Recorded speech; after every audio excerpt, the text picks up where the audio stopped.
সবাইকে আমন্ত্রণ জেডএস আর inside politics অনুষ্ঠানের সঙ্গে আছেন প্লাবন রহমান। অনুষ্ঠানের মধ্যে যে সাম্প্রতিক সময়ের গুরুত্বপূর্ণ বিষয় আমরা তুলে ধরার চেষ্টা করি। আজকে আমাদের আলোচনার বিষয় আস্থা অনাস্থায় অন্তর্বর্তী সরকার। এই বিষয় নিয়ে কথা বলতে স্টুডিওতে আছেন দুজন গুরুত্বপূর্ণ অতিথি, তাদের সঙ্গে পরিচয় করে দিয়ে শুরুতেই আছেন সোহরাব হাসান, যুগ্ম সম্পাদক প্রথম আলো, একেবারে ডান দিকে আছেন আমার পাশে, একেবারে ডান দিকে আছেন ডক্টর আব্দুল আল মামুন, সমাজ ও রাজনীতি বিশ্লেষক ও শিক্ষক, ঢাকা বিশ্ববিদ্যালয়। দুজনকে স্বাগত জানাচ্ছি ইনসাইড পলিটিক্সে।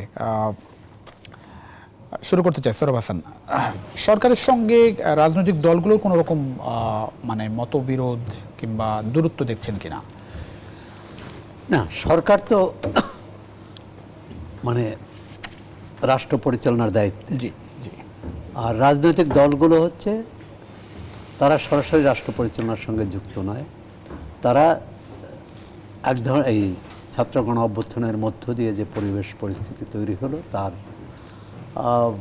এক ধরনের নিয়ন্ত্রণ তাদেরও আছে, এবং তারাও এই আন্দোলনে সবাই না থাকলেও আন্দোলনে যুক্ত ছিল। জি, আর সুতরাং এক ধরনের প্রত্যাশা, জনগণের প্রত্যাশা, এখন জনগণের প্রত্যাশা সাধারণ মানুষ থেকে শুরু করে বিভিন্ন শ্রেণী পেশার লেখক, বুদ্ধিজীবী, শিল্পী, সাংবাদিক, ব্যবসায়ী, সবার জনগণ এখন এক একজনের প্রত্যাশা এক এক রকম।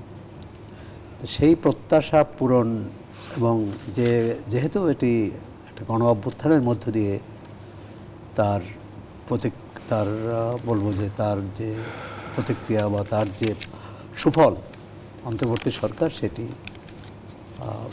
দিতে পারবে এরকম প্রত্যাশা ছিল সবারই। এখন সেই প্রত্যাশা কতটা পূরণ করতে পেরেছে গত 4 মাসে, প্রায় 4 মাস, এই প্রশ্ন এসেছে। আরেকটি হচ্ছে প্রথমেই এই গণ অভ্যুত্থানটা হলো কেন? জি, এক হচ্ছে বৈষম্যের বিরুদ্ধে, বিশেষ করে শুরু হলো কোটা, একটা অরাজনৈতিক বিষয়। পরবর্তীকালে এটা হলো যে রাজনৈতিক বিগত সরকারের দমন পীড়নের বিরুদ্ধে, এবং বিশেষ করে ভোটাধিকার হরণ। অর্থাৎ সরকার যেভাবে নির্বাচন করেছে সেটি নির্বাচিত সরকার নয়, আওয়ামী লীগ সরকার। সুতরাং একটা নির্বাচিত জনপ্রকৃত অর্থে একটি সুষ্ঠু অবাধ নির্বাচনের মাধ্যমে সরকার গঠিত হবে, এটাও কিন্তু প্রত্যাশা। এখন এর মধ্যে আসছে যে সংস্কার, রাষ্ট্র সংস্কারের প্রশ্ন এসেছে, ছাত্র রাজনীতির প্রশ্ন এসেছে, ছাত্র রাজনীতির কী ধরন হবে ভবিষ্যতে, রাজনৈতিক দলগুলোর এবং রাজনৈতিক নেতৃত্বের মধ্যে যে চরিত্র বৈশিষ্ট্য সেটি কতটা বদলানো যাবে, কারণ রাষ্ট্র পরিচালনায় তো তারাই নিয়ামক শক্তি। এটি নিয়ে শুরু থেকে রাজনৈতিক দলগুলো কিন্তু প্রথমে তাদের মনোভাব বা তাদের প্রকাশ্য বক্তৃতা বিবৃতি ছিল যে সরকার যতদিন মনে করে যে সংস্কার প্রয়োজন তারপর যাতে নির্বাচনের রোডম্যাপ দেয়। কিন্তু ধীরে ধীরে রাজনৈতিক দলগুলোর একটু শর্টচারা হতে থাকলো, কারণ তারা বলল যে সব সংস্কার দায়িত্বই অন্তর্বর্তী সরকার না, সংস্কার করবে নির্বাচিত প্রতিনিধিরা।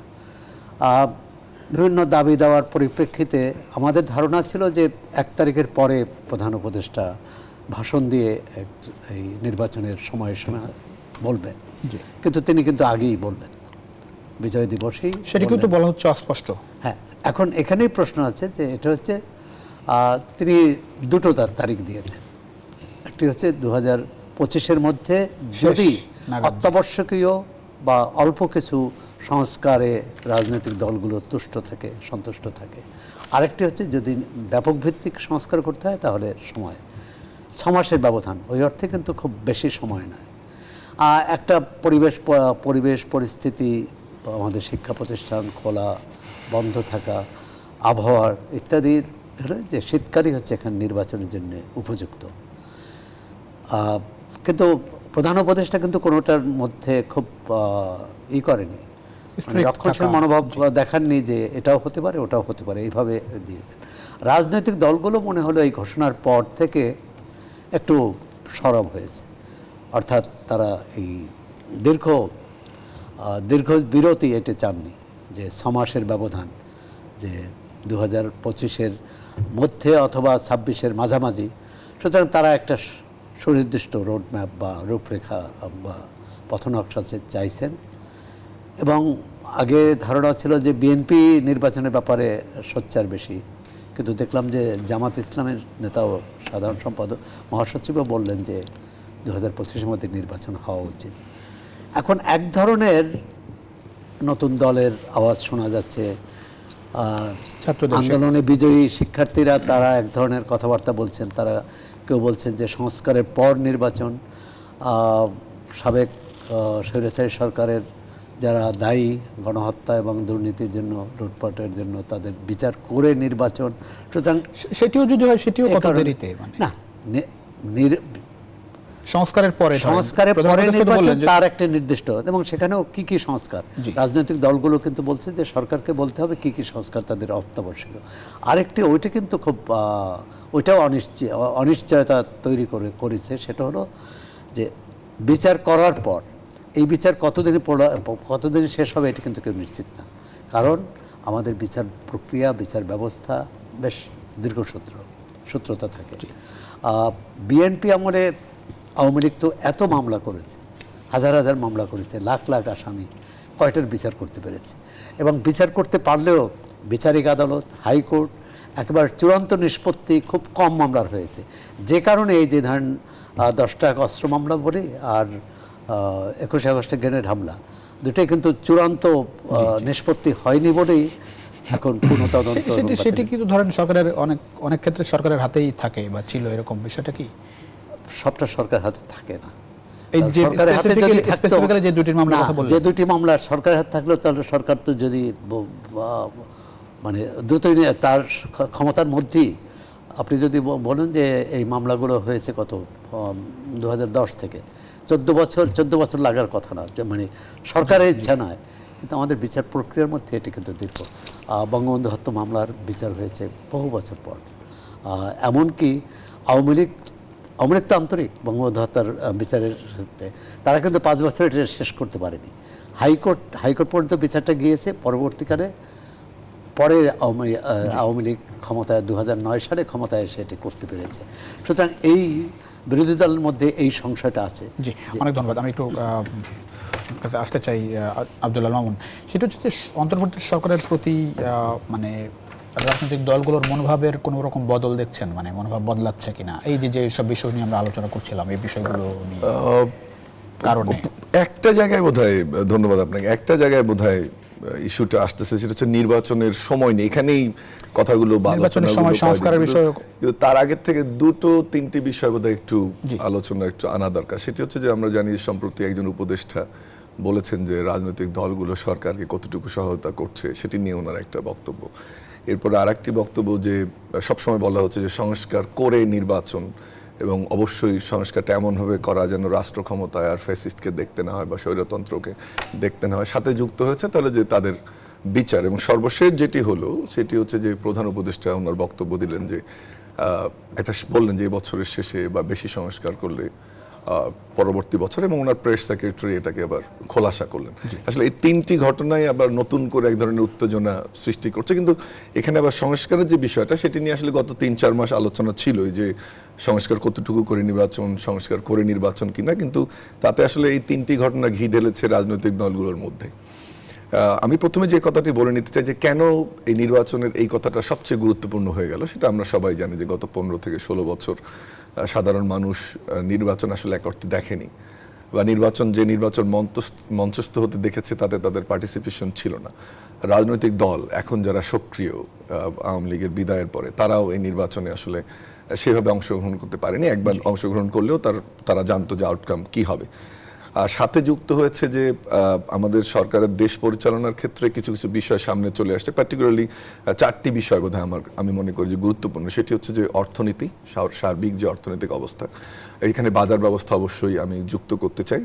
আইন শৃঙ্খলা পরিস্থিতি, আমরা গত কয়েকদিন দেখছি যে প্রত্যেকটি পত্রিকায় এটা নিউজ হচ্ছে, থানাগুলোতে কেসের সংখ্যা বাড়ছে, পার্টিকুলারলি ছিনতাই এবং মানুষের ডাকাতির ঘটনা বেড়েছে, এবং ব্যাংক ডাকাতির ঘটনা দিনে দুপুরে আমরা কয়েকদিন আগে প্রত্যক্ষ করলাম, যদিও থ্যাঙ্কস টু গড যে সেখানে কোনো ক্যাজুয়ালিটি ঘটেনি। তার মানে আইন শৃঙ্খলা পরিস্থিতিটা জায়গাটায় যে উন্নতি আশা করেছিলাম সেটি হয়নি।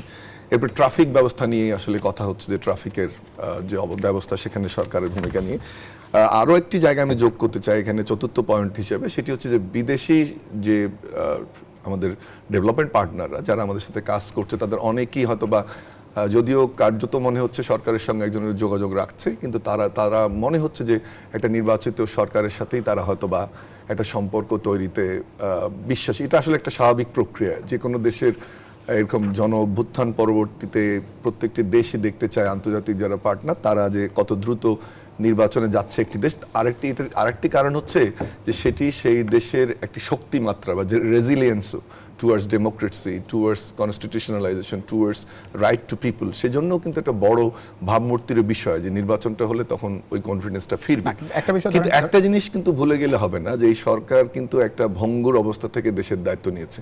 সেটি বিচার বিভাগের যে ভঙ্গুর দশা, পুলিশের যে ভঙ্গুর দশা, তারপরে কিন্তু একেবারে কোনো সফলতা নাই সরকারের, সেটি বললে আসলে একটা অন্যায় করা হবে। জানতে চাই, ধরেন নির্বাচনের সময় ঘোষণা নিয়ে একটা আক্ষেপ ছিল রাজনৈতিক দলগুলোর, সাধারণ মানুষেরও রোডম্যাপ জানার বিষয়টি। সেই জায়গায় তো প্রধান উপদেষ্টা ঘোষণা করলেন একটা তারিখ বা সময়সীমা, একটা ধারণা দিলেন 25-এর শেষ নাগাদ অথবা 26-এর প্রথমার্ধ ধরে, আর সেটি আরও ক্লিয়ার করেছেন প্রেস সচিব যে 30 জুনের মধ্যে নির্বাচন।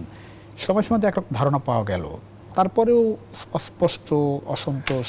না, আসলে অসন্তোষ না, আমি বলবো যে এটাকে এখন যে প্রক্রিয়াটা চলছে রাজনীতিতে সেটি আসলে এটা নিশ্চিত করা যে 2025 সালের মধ্যে যেন নির্বাচনটা হয়। সৌরভ ভাই একটু টাচ করলেন, আমি একটু ওইটাতে টাচ করতে চাই। সেটা হচ্ছে যে যদি যা আমাদের দেশের কালচারে যদি বা আবহাওয়াগত যে অবস্থা সেটা যদি আপনার এই বছর নভেম্বর ডিসেম্বরের মধ্যে না হয় 25-এর, তাহলে কিন্তু পরে এটাকে আপনি যদি ফেব্রুয়ারি তারপরে গেলে কিন্তু নির্বাচন করাটা আবহাওয়া, পরীক্ষা, অন্য ইস্যু সব কিছু মিলে কিন্তু ডিফিকাল্ট। এই জন্য আমার মনে হয় যে ওই দিকটা চিন্তা করে আবার এখন যেটা করতে চাচ্ছে রাজনৈতিক দলগুলো, দেখুন রাজনৈতিক দলগুলো তো নির্বাচন করে ভোটের জন্য। সেটা কয়েকদিন আগে তারেক রহমান ওনার বক্তব্যে বলেছেন যে আমরা একটা রাজনৈতিক দল, আমরা তো ভোট চাইবই। তাদের নেতাকর্মীদের চাঙ্গা রাখা সেটাও একটা ইস্যু। আরেকটি হচ্ছে যে এই নির্বাচনের সবচেয়ে বেশি যে জোর তুলছে সেটা বিএনপি, কারণ বিএনপি জানে তারা এতদিন ক্ষমতার বাইরে, এবং এখন যদিও একটা নতুন রাজনৈতিক দল করার কথা বলা হচ্ছে, তাদের নতুন ইকুয়েশন যোগ হবে, হয়তো বা কি কোনো নির্বাচনের আগে মনোনয়নের ক্ষেত্রে আমরা কিছু পরিবর্তনও দেখতে পারি, কিন্তু এটি মোটামুটি বোধহয় বলা যায় যে বিএনপি পরবর্তীতে ক্ষমতায় আসবে।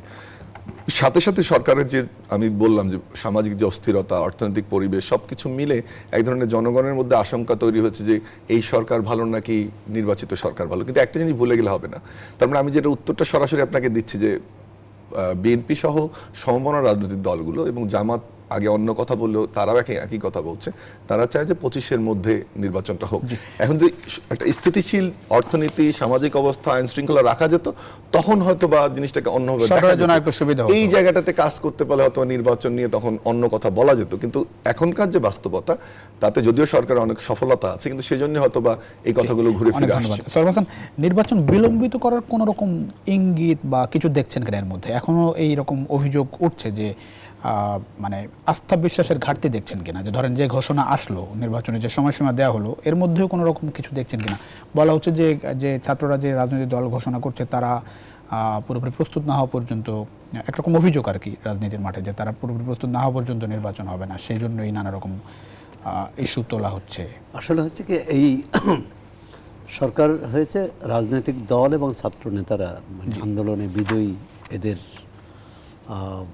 অভিপ্রায় অনুযায়ী। সুতরাং পরবর্তীকালে, এবং তখন কিন্তু এই সরকারের প্রতি প্রবল আস্থা ছিল সবারই এবং সাধারণ মানুষেরও। তো কিছু কিছু ক্ষেত্রে তো আস্থার ঘাটতি তৈরি হয়েছে। একটা হচ্ছে যে ছাত্র নেতারা এক ধরনের কথা বলে, ছাত্র নেতৃত্ব, রাজনৈতিক দলগুলো এক ধরনের, এবং উপদেষ্টাদের মধ্যেও যেটি অধ্যাপক আব্দুল্লাহ আল মামুন বললেন যে না, এক ধরনের রাজনৈতিক বর্তমানে যে রাজনৈতিক নেতৃত্ব আছে তাদের বিরোধী মনোভাবও অনেকের বক্তব্যে এসেছে। এই কারণে ভাবে যে নির্বাচন বিলম্বিত হতে পারে কিনা বা হওয়ার সম্ভাবনা আছে কিনা। আরেকটি হচ্ছে যেমন ভারতের সাথে আমাদের একটা টানাপোড়েন আছে, আর সেটি কাটানোর চেষ্টা আছে। চীনের সাথেও যে খুব সম্পর্ক মানে মানে উন্নতি হয়েছে তা নয়, এক ধরনের শীতলতা, যেটা ওইটাই যে নির্বাচিত সরকার না আসলে এই শীতলতা কাটে কি না, এই একটি ব্যাপার আছে। দ্বিতীয় হচ্ছে যে নির্বাচনটি হবে, মানে এই হওয়ার প্রক্রিয়াটা কী হবে। এখন পর্যন্ত আপনার নিশ্চিত না যে নির্বাচন জাতীয় নির্বাচন আগে হবে না স্থানীয় সরকার নির্বাচন আগে হবে। সেটি তো ওই যে প্রধান নির্বাচন কমিশন এই জায়গাটা একটু স্পষ্ট করেছেন যে আগে জাতীয় নির্বাচন হবে, তারা এখন স্থানীয় সরকার নির্বাচন কথা ভাবছে না। আচ্ছা, সিইসি খুব ভালো। সিইসি বলেছেন।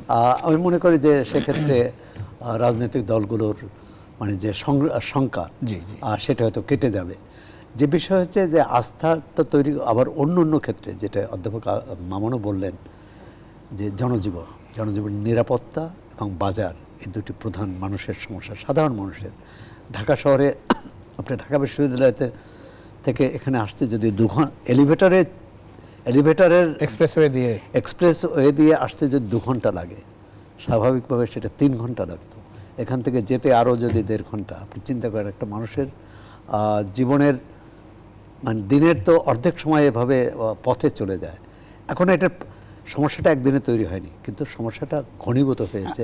একটা বিষয় জানতে চাই স্যার হোসেন, সেটা হচ্ছে ধরেন রাজনৈতিক দলগুলো ঘোষণা করেছে তারা রাজনৈতিক দল আসছে 2 মাসের মধ্যে, বলা হচ্ছে যে জানুয়ারি ফেব্রুয়ারির মধ্যে এটা নতুন রাজনৈতিক দল ঘোষণা হবে। জনশক্তি নাম হতে পারে সেরকম নাম পত্রিকা তারা অস্বীকার করেছে এই শক্তি হবে। পত্রিকার পাতায় এসছে নিউজের, না ওরা আবার এটার ব্যাখ্যা দিয়েছে। সেটি হচ্ছে যে এই এবং আমরা সম্প্রতি দেখছি যে বিএনপির, বিশেষ করে বিএনপির সঙ্গেই মানে যারা ছাত্রনেতা তাদের কথাবার্তার মধ্যে আমরা একটু মানে আপনারা কারা এরকম দেখছি। মানে আমরা ধরেন একরকম ঐক্যবদ্ধ ছিলাম শেখ হাসিনা রেজিমের পতনের ক্ষেত্রে, সেই জায়গায় চিড় ধরছে কেন? মানে এইটা তো ক্ষমতার চাওয়া পাওয়ার দ্বন্দ্ব থাকেই। জি, ছাত্ররা মনে করে, এবং গতকালও একজন ছাত্র নেতা বলেছেন যে 30শে জুলাইয়ের আগ পর্যন্ত কোনো রাজনৈতিক দল আন্দোলনে আসতে রাজি হয়নি। আমি জানি না সত্য মিথ্যা, মানে রাজনৈতিক দলগুলো এর জবাব দিতে পারবে। আবার রাজনৈতিক দল মনে করে যে এটি আপনি তো গণমত, আপনার পর্যবেক্ষণ কি বলে? মানে 30 জুলাই ঠিক বিজয়ের ভাগিদার অনেকে থাকে, কিন্তু পরবর্তীকালে এই বিজয়টা ধরে রাখা কঠিন যদি তারা ঐক্যবদ্ধ না থাকে। আপনি যে প্রশ্ন করলেন তার চেয়েও জরুরি হচ্ছে ঐক্যবদ্ধ থাকা। না হলে কিন্তু মানুষের মধ্যে ইতিমধ্যে সংশয় সন্দেহ জায়গা শুরু হয়েছে এবং সেটা আরও বাড়তে থাকবে। প্রথমত হচ্ছে যে যার যার কর্মসূচি নিয়ে জনগণের কাছে যাবে, জনগণ যাকে সমর্থন করবে। কিন্তু আমরা যদি ধরে নেই, যেটি আওয়ামী লীগ সরকার 2009 সালে বিপুল জনপ্রিয়তা নিয়ে ক্ষমতায় এসেছে। জি জি, কিন্তু পরবর্তীকালে তার সেই জনপ্রিয়তা না থাকা সত্ত্বেও জবরদস্তি করে ক্ষমতায় থাকার কিন্তু কারণে এরকম হয়েছে।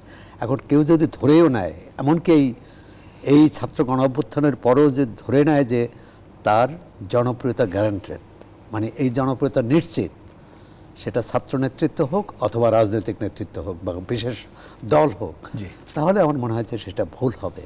কারণ জনগণ ঠিক করবে যে কে সেই জনগণের উপর আস্থা রাখছে কিনা। সেই জনগণের উপর প্রথমতই যদি আমি মনে করি যে আমার যে প্রতিদ্বন্দ্বী তাকে নাকচ করে দেই যে তার জনপ্রিয়তা নেই, তার কোনো জনগণের প্রতি তার কোনো কমিটমেন্ট নেই, কমিটমেন্ট থাকলেও সেটি রক্ষা করেনি, আর যদি ধরে নেই যে জনগণই সিদ্ধান্ত নেই, এখানেও আমাদের রাজনৈতিক সংস্কৃতির একটি বিষয় আছে। রাজনৈতিক সংস্কৃতিটা অন্যকে স্বীকার করা, অন্যকে গ্রহণ না করলেও অন্যের মতকে গ্রাহ্যে নেওয়া, মানে আমলে নেওয়া, তার বিরোধিতা করি। কিন্তু আমি যদি কাউকে তার মতকে প্রকাশ করতেই না দেই অথবা বলেই যে তার কোনো অবদান নেই, তার কোনো ভূমিকা নেই, এর অর্থ হচ্ছে কিন্তু একটা বিশাল জনগোষ্ঠীকে বা রাজনৈতিক নেতৃত্বকে নাকচ করে দেওয়া। গণতন্ত্রের নাকচের কোনো জায়গা নেই। হতে পারে কেউ 1 ভোট বেশি পেয়েও নির্বাচিত হলেন, যিনি 1 ভোট কম পেয়েছেন তাকে কিন্তু নাকচ করে নাই, গণতন্ত্রে কিন্তু প্রত্যাখ্যান করে না। কিন্তু আমাদের রাজনৈতিক নেতৃত্ব মনে করে যে এটি স্বৈরতন্ত্রের ক্ষেত্রে হয়। মানে আপনি বলছেন যে ঐক্যবদ্ধ থাকাটা আসলে জরুরি। ভোটে সাধারণ মানুষই আসলে ঠিক করবে, জনগণই ভোটাররাই ঠিক করবে। ঐক্যবদ্ধ থাকতে হবে না, ছাত্র নেতৃত্ব রাজনৈতিক দলের একীভূত হবে না, রাজনৈতিক দলও ছাত্র নেতৃত্বের কাছে একীভূত হবে না। যার যার অবস্থান থেকে জনগণের কাছে যাবে, জনগণ যাকে। অনেক ধন্যবাদ।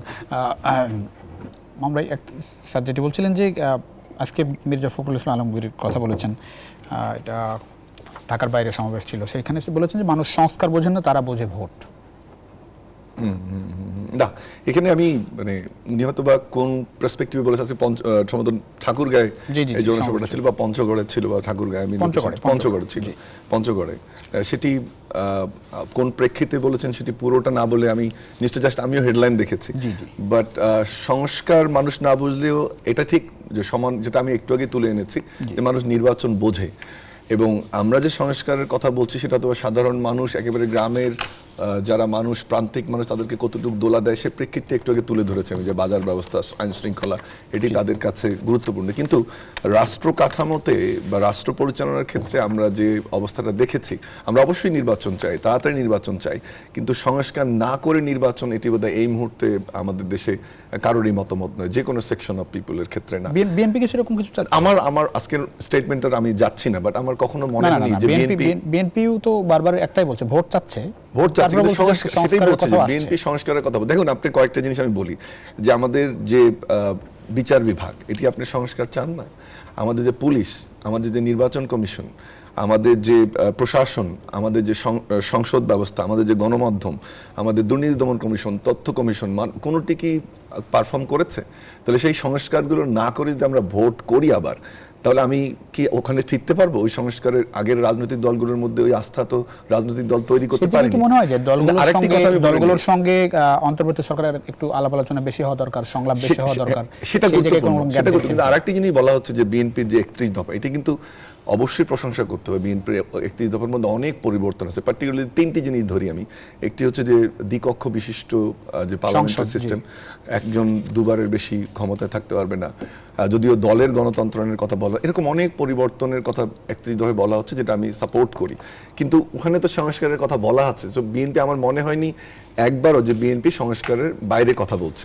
তবে যে জায়গাটি গুরুত্বপূর্ণ সেটি হচ্ছে যে এই ধরনের স্টেটমেন্টগুলো আসলে বন্ধ করা যেত, যে যদি রাজনৈতিক দলগুলোর সঙ্গে সরকারের সংযোগ হতো, যে কথাটা গত কয়েকদিন আগেই ফখরুল সাহেব বলছেন ওনার বক্তৃতায়, যে যেভাবে বসা হচ্ছে এবং ভারত দলের সঙ্গে যে মিটিং করেছে, সেখানে আমরা শুনেছি গণমাধ্যমের মাধ্যমে যে সেখানে আলোচনাটা এসেছে, যে 3বার সরকার বসেছে, বাট 3বার ভিন্ন ভিন্ন প্রসঙ্গে বসেছে। কিন্তু আপনাদের এই চ্যানেল সহ, আমি সহ যারা টকশোতে কথা বলছে, বিভিন্ন ফোরামে কথা বলছে, বারবার বলা হচ্ছে যে এই সরকারের পলিটিক্যাল ম্যান্ডেট নেই। এই পলিটিক্যাল ম্যান্ডেট বলতে আমি বোঝাচ্ছি যে তারা কোনো রাজনৈতিক দলের সরকার নয়, যে তারা এমন একটা অ্যাডমিনিস্ট্রেটিভ সিস্টেমে নেই যে যেখানে কোনো একটা কর্মসূচি দিলে একদম গ্রামের প্রথমে জেলা, তারপরে থানা, তারপরে ইউনিয়ন, তারপরে ওয়ার্ডে এটা পারফর্ম হয়।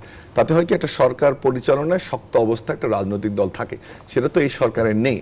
সরকারের ক্ষেত্রে যে সুযোগটা হাতছাড়া হয়েছে সেটা হচ্ছে যে এই সরকারের তো না, আমি সেটা জনপ্রিয়তা আছে, আমি ছোট করে দেখছি, এই জনপ্রিয়তাটা কাদের ছিল? সব দলকে নিয়ে আন্দোলন করে সফলতার, কিন্তু যারা এটাকে লিড করেছে, বৈষম্য বিরোধী ছাত্র আন্দোলন, তাদের কোনোভাবেই আমি ছোট করে দেখছি না। কিন্তু যে মুহূর্তে সরকার গঠন হয়ে গেল, এটা কিন্তু একটা স্ট্রাকচার, তখন সরকারের উচিত ছিল যে কন্টিনিউয়াসলি রাজনৈতিক দলগুলোর সঙ্গে আলাপ আলোচনার মধ্যে থাকা। দেখেন, আরও একটা জিনিস বলি, এটা দৃষ্টিকটু একটু, বিএনপি সহ অন্যান্য রাজনৈতিক দলের সঙ্গে আপনি চা খেয়ে 15-20 মিনিট করে ডেকে কথা বলবেন, আপনি বসে তাদের মতো যারা এতদিন থেকে স্যাক্রিফাইস করেছে, রাজনীতি করেছে, তাদের প্রজ্ঞা, রাষ্ট্র পরিচালনার অভিজ্ঞতা, এটা কিন্তু শোভন নয়।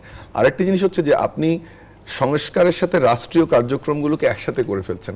আমি কয়েকটা টেলিভিশনে এই কথাটা বলছি, আজকেও বলি, যে যখন ইন্দোনেশিয়াতে সুহার্তো পলায়ন করলো, তখন কিন্তু এই সংস্কারের জন্য আলাদা ব্যক্তি এবং একটা ডিপার্টমেন্ট খোলা হয়েছিল। ওই ব্যক্তির নেতৃত্বে ওই ডিপার্টমেন্ট কিন্তু সফলভাবে সংস্কার এনে 1 বছরের মধ্যে ইন্দোনেশিয়াতে কিন্তু নির্বাচন হয়েছিল। সংস্কারের জন্য 6টা কমিশন অলরেডি হয়েছে, 31 তারিখের মধ্যে রিপোর্ট দেবে। ওটা এক জিনিস, আর এটাকে সমন্বয় করছে কে? এদেরকে বলা হচ্ছে যে জানুয়ারি ডিসেম্বরের মধ্যে সবাই রিপোর্ট, আশাও করা যাচ্ছে যে হয়তোবা দিয়ে দেবে জানুয়ারির মধ্যে। কিন্তু এই রিপোর্টটা আসলো, তারপরে আপনি জাতীয় ঐক্যমত্য কমিশন করেছেন, আমরা জানি প্রধান উপদেষ্টা লিড করবেন, প্রফেসর আলী রিয়াজ ওনার সহকারী থাকবেন, কিন্তু এই প্রক্রিয়াটা কতদিন চলবে, সেটা আপনি কবে শেষ করবেন? এরপরে তো রাজনৈতিক দলগুলো বলা হয়েছে, এরপরে রাজনৈতিক দলগুলোর সাথে সংলাপ হবে, এটা নিয়ে সংলাপ হবে, সেই সংলাপে ডিসিশন হবে, সেই সংলাপে সবাইকে একমত হবে আপনার সঙ্গে, সেটা তো পরের বিষয় না। সেই ফ্রেমওয়ার্কটা তো আপনি তৈরি না করার জন্য আশঙ্কাটা তৈরি হচ্ছে। আপনি এটা বললেন তো যে আপনি এইভাবে আমরা কাজ করব, তো আপনি বলেন যে কোনটা বলা হচ্ছে রাজনৈতিক দলগুলোর সাথে ঐক্যমতের ভিত্তিতে যেগুলো আসলে ঐক্যমত হবে সেগুলো ধরে নিলাম যে 6 মাস আপনি এই কনসেনসাস বিল্ডিং এ 6 মাস লাগবে।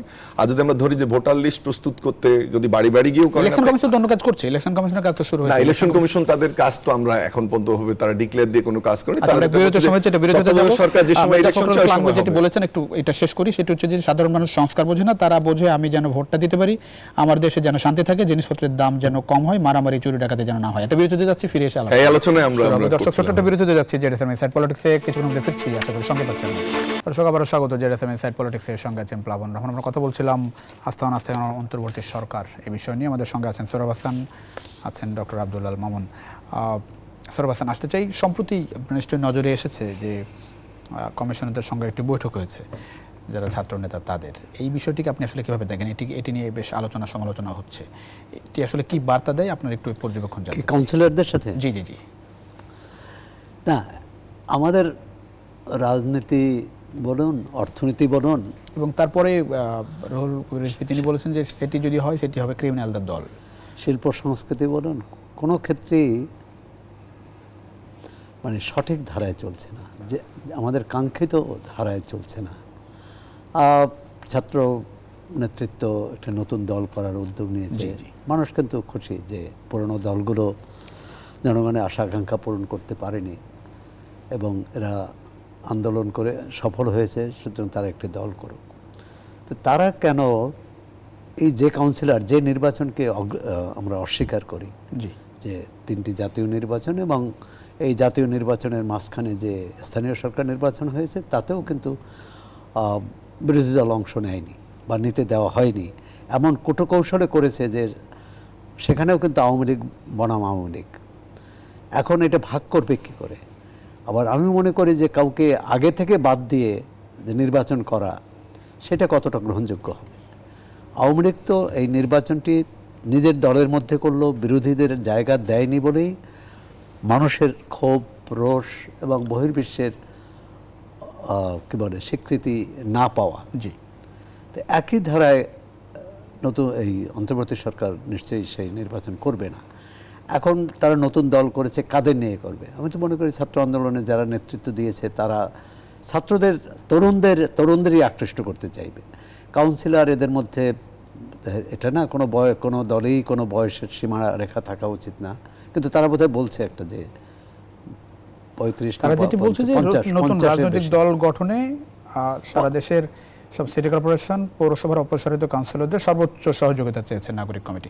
একটু আপনি কিভাবে দেখেন যেটি বলছেন? বিএনপির পক্ষ থেকে তীব্র প্রতিবাদ জানানো হয়েছে, বলা হচ্ছে যে ক্রিমিনালদের দল হবে যদি সেটা হয়। না, সেটি হলে আসলে এই আমরা এই আলোচনাটা কয়েক থেকে শুনছি, এবং আমি যখন এদের অনেকেই আমার স্টুডেন্ট, যখন এদের সাথে আমার কথা হয়েছে এই বৈষম্যবিরোধী ছাত্র আন্দোলনের অনেকের সঙ্গে, তখন তারা বলেছেন, এটা আমার তাদের ইনফরমেশন বলছি আমি, যে বিএনপির পক্ষ থেকে একটি চিঠি দেয়া হয়েছিল উপদেষ্টা আসিফ মাহমুদকে, যে যারা এই আন্দোলনের পক্ষে যেসব কাউন্সিলর ছিল তাদেরকে পুনর্বহাল করা যায় কিনা, এবং সেজন্যই তারা এই সভাটিতে পরবর্তীতে বা তাদের সংগঠনের মাধ্যমে বা তাদের যারা অন্য অন্য উইং আছে তারা ইনভলভ হয়েছেন। কিন্তু যে সমস্যাটা তৈরি করেছে যে নাসিরউদ্দিন পাটোয়ারি, উনি বলেছেন যে তাদের কাছে সহযোগিতা চেয়েছেন। আমি মনে করি যে এটি খুবই দুঃখজনক। আমরা যেটি চাই, আমি ছাত্র যে নতুন দল করছে এই দলের পক্ষে আমি আশাবাদী। আমরা এর আগে দেখেছি বিভিন্ন রাজনৈতিক দল, এই দুটো দলের বাইরে বা অনেক নেতৃত্ব দেখা যাচ্ছে, যেটি সৌরভ ভাই বললেন, আমরা তরুণদের নেতৃত্বে দেখতে চাই।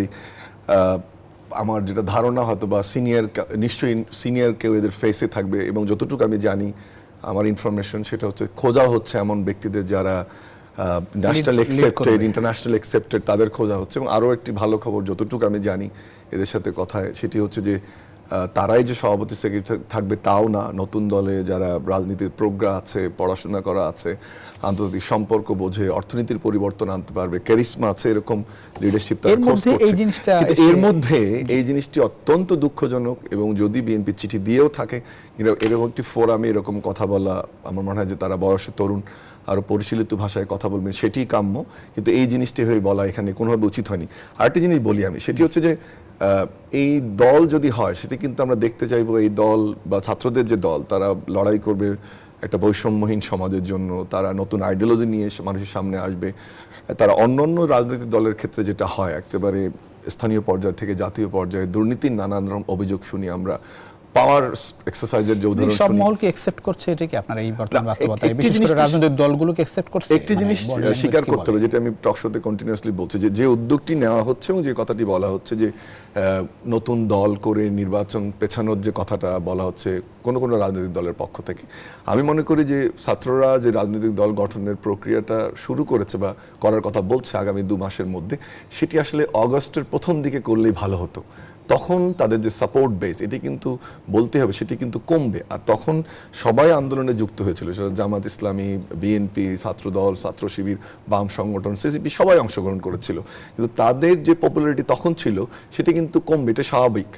কারণ আমাদের তো একটা কেকের মতো গোটা ভোট বা সাপোর্ট বেসটা, সেটি কমাটা স্বাভাবিক। তাহলে আরও যুক্তিযুক্ত হতো। আর আমি মনে করি যে যত এটা দেরি হবে, সরকারে তারা সরাসরি না থাকলেও তাদের 3 জন, পুরোটা সরকার গঠন না করলেও তাদের 3 জন রিপ্রেজেন্ট করছেন।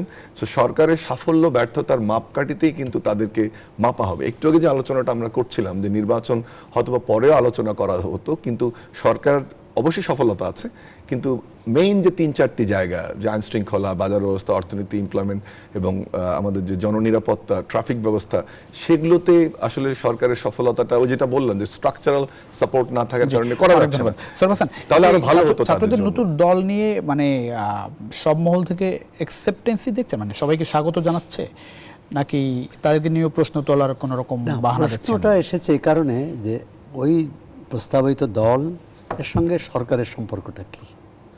কারণ ওই দলেরই যে দল গঠিত হতে যাচ্ছে, জি, জি।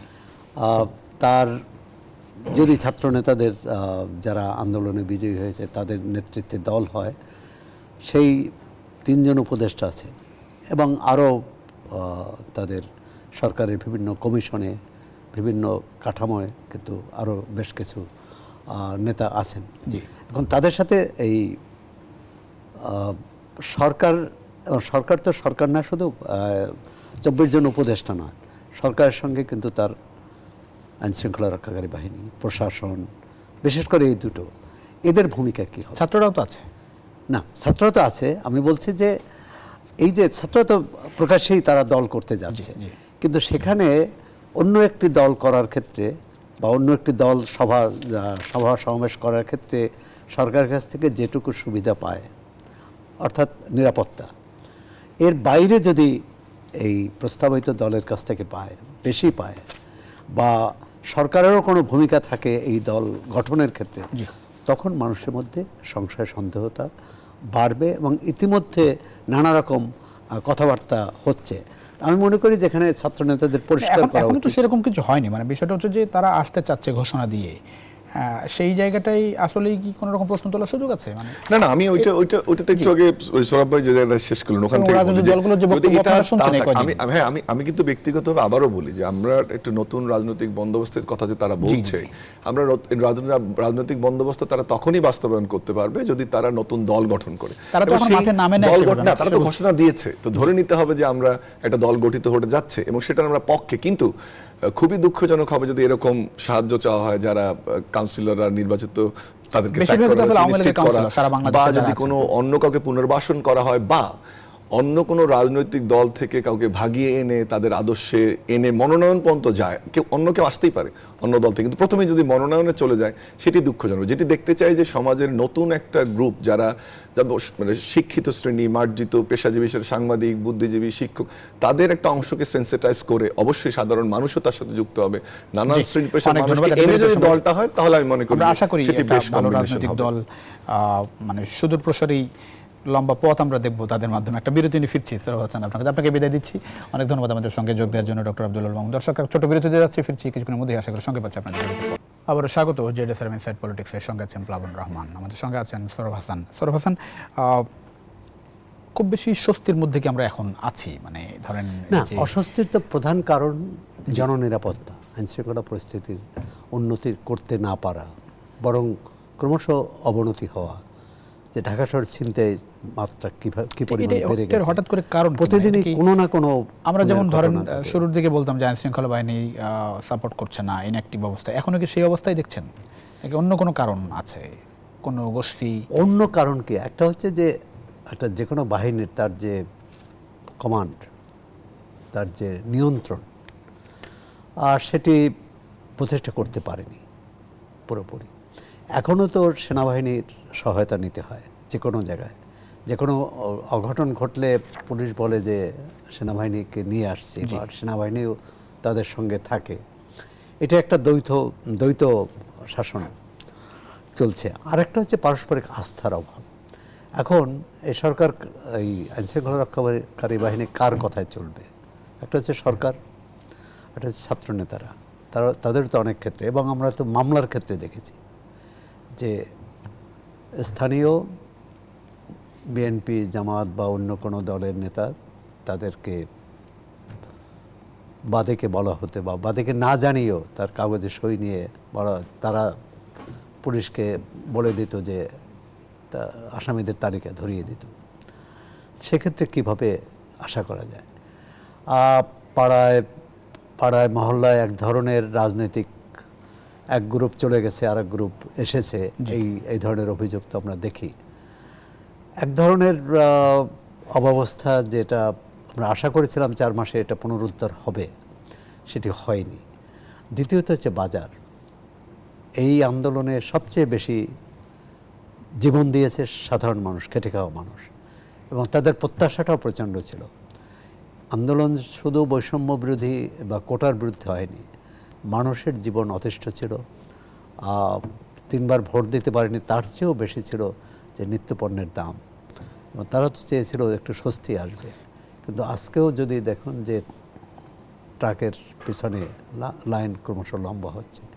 আগে ধরেন আমরা দেখতাম যে দরিদ্র শ্রেণীর মানুষ, এই যারা কী বলে খেটে খাওয়া মানুষ, তারাই লাইনে দাঁড়াতো। এখন কিন্তু মধ্যবিত্ত, নিম্ন মধ্যবিত্ত, যাদের ভদ্রলোক বলি, তারাও লাইনে দাঁড়াচ্ছে বাধ্য হয়ে। এই জায়গায় কি ধরেন অন্তর্বর্তী সরকার খুব ভেবেচিন্তে কাজ করছে, মানে বিষয়টা এরকম ধরেন যেটা করা দরকার সেটা করছে না, এরকম বিষয়টা? মানে সামগ্রিক যে পরিকল্পনা দরকার সেটি আছে বলে মনে হয় না। এই টিসিবির ট্রাক দিয়ে, আমি চিন্তা করি ট্রাক দিয়ে চাল, তেল, এগুলো তো ভাই, সেটা হচ্ছে ধরেন রাজনৈতিক সরকার বিশেষ করে বাজার ব্যবস্থাপনায় অনেক চিন্তা ভাবনা করছে। কারে ধরবো, কি করব, কি অবস্থা, কি হবে, ইম্প্যাক্ট, অনেক চিন্তা ভাবনা, অনেক কিছু বাংলাদেশের বাজার ব্যবস্থাপনা অনেক ইকুয়েশন করে কাজ করে। এই সরকার কি সেরকমই করছে নাকি যে ফ্রি হ্যান্ডে কাজ করা দরকার?